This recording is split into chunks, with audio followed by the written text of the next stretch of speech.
everybody. I'm here with another, installment of the Witches Bookshelf. So I didn't do as much reading in 2021 as I would have liked to, but I'm not going to put pressure on myself this year. Last year I was like, I'm going to read like X many books. It did not happen.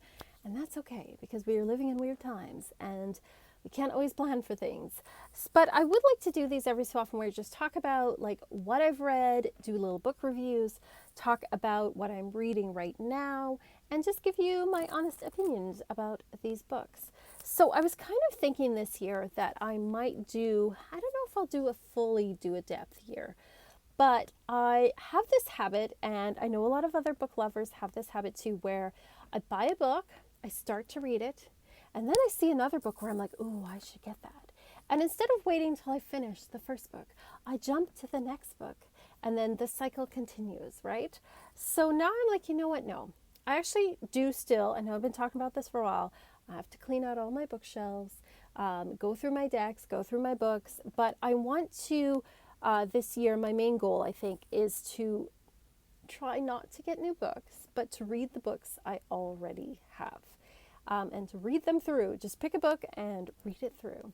So I'm going to talk about a book that I did finish reading and what my next book is going to be. So the book that I finished reading, and I did mention it in my December favorites, is Horary Astrology. That is hard to say. Horary Astrology. Try to say that 10 times in a row fast. By Anthony Lewis. So this is not a beginner's book. It's not a beginner's book.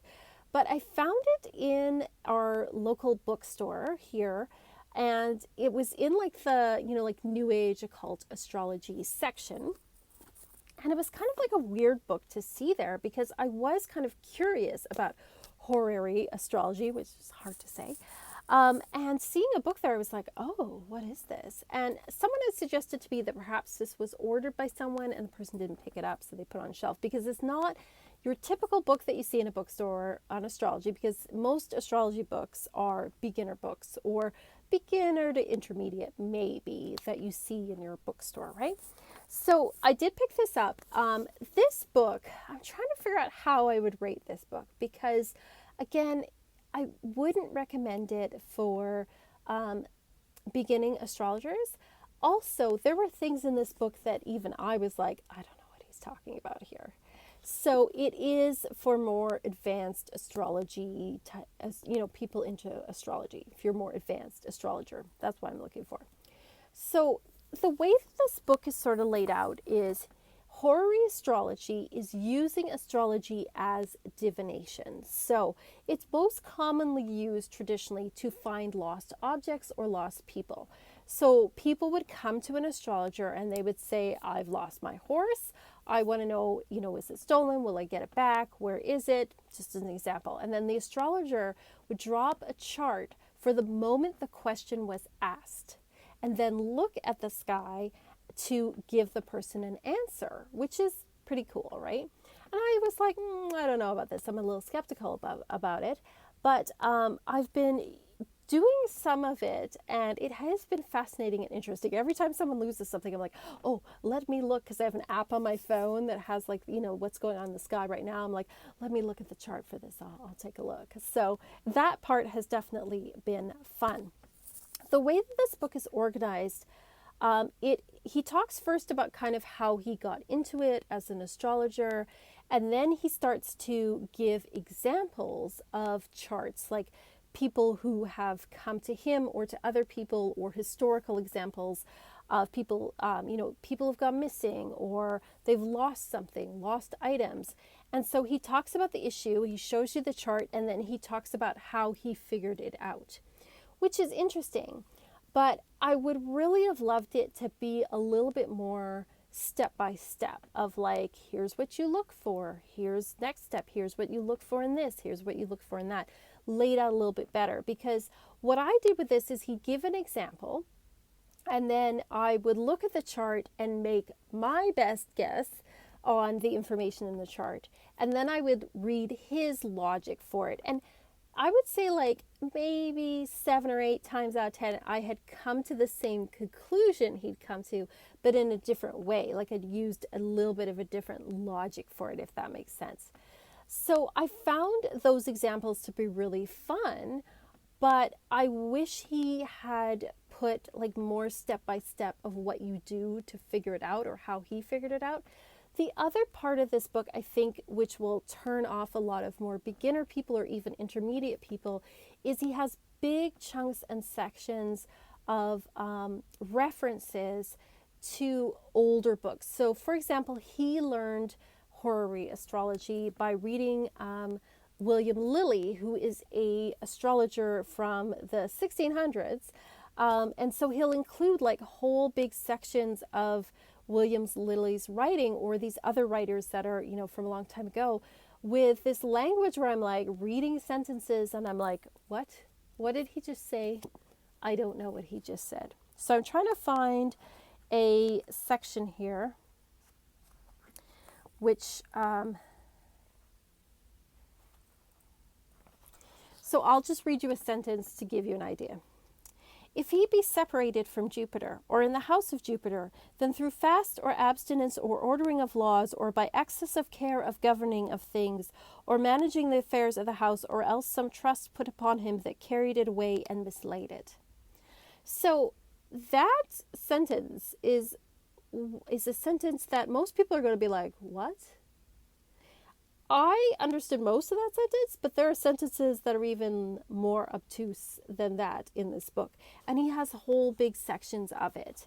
I think that if you are looking at historical documents for astrology, that's fine.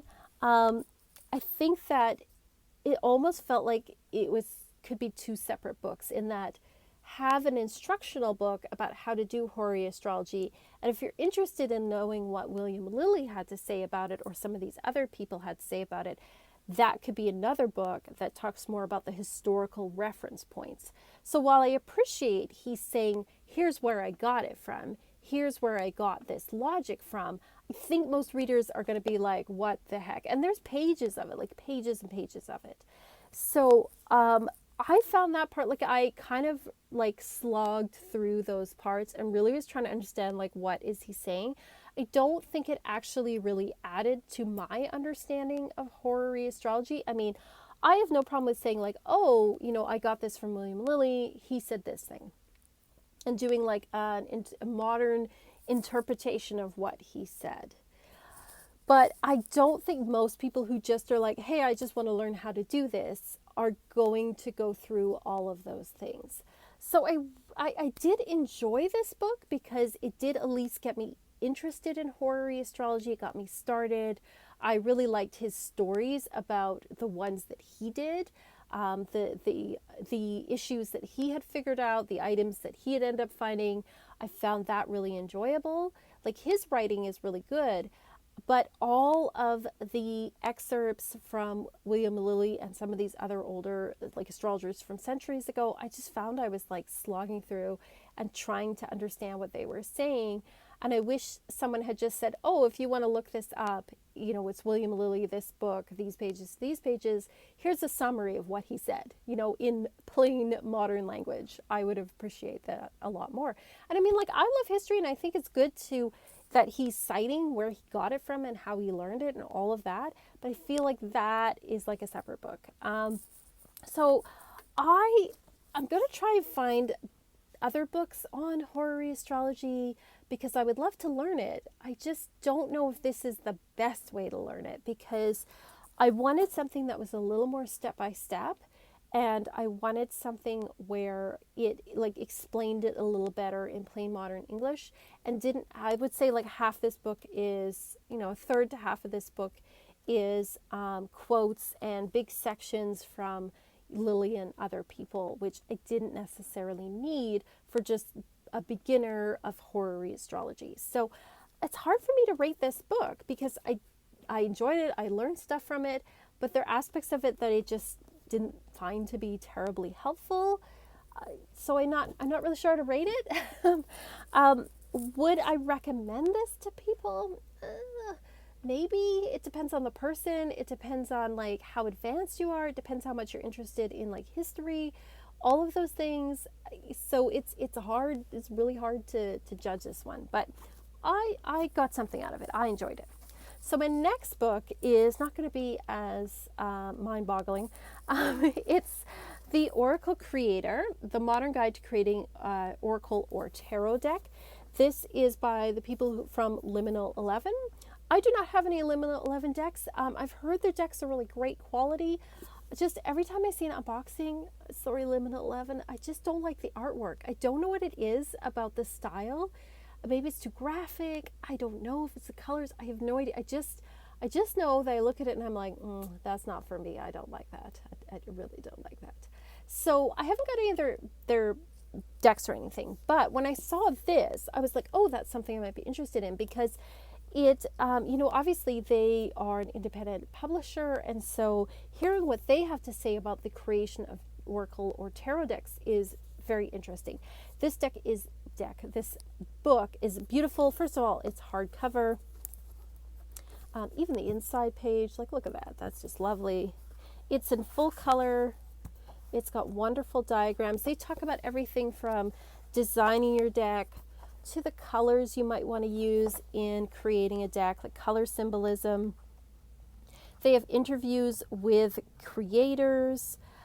They talk about different ways you can make images, everything from like making your own art to photography to stock images.